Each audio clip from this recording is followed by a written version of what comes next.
ऐ मुजाइब मौला उघाड़ी मता तू मुजाइब मौला उघाड़ी मता तू लिखल जे के कातिब से पढ़ी पढ़ी मता तू मुजाइब मौला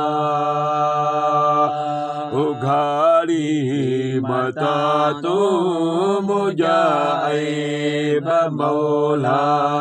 उघाड़ी मता तू लिखल जे के कातिब से पढ़ी पढ़ी मता तू मुजाइब मौला पल्लू मुखे पल पल जिने आलमल थे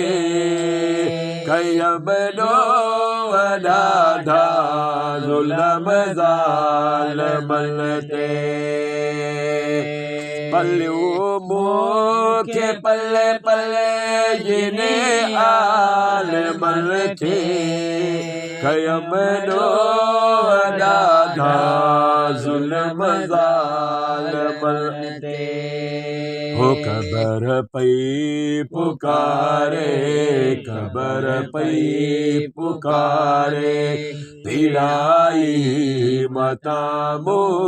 कबर पई पुकारे पीड़ाई मता मो लिखल जे के कातिब से पढ़ी पढ़ी मता मो मुजाइब मौला उघाड़ी मता तू मुजाइब मौला उघाड़ी मता तू लिखल जे के कातिब से पढ़ी पढ़ी मता मुजाइब मौला उघाड़ी मता तू मुजाइब मौला उघाड़ी मता तू लिखल जे के कातिब से पढ़ी पढ़ी मता मुजाइब मौला सजी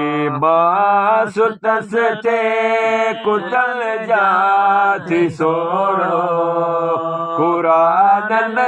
बुधन का कनन का किस बोड़ो सजी सुतस थे कुतल जाती सोड़ो कुरान बुधन का कनन का किस बोड़ो हो सुबह वक्त सारो सुबह वक्त सारो हो वजायो हतामो सुबह वक्त सारो हे वजायो हतामो लिखल जे के कातिब से पढ़ी पढ़ी मता मुजाइब मौला उघाड़ी मता तू मुजाइब मौला उघाड़ी मता तू लिखल जे के कातिब से पढ़ी पढ़ी मता मुजाइब मौला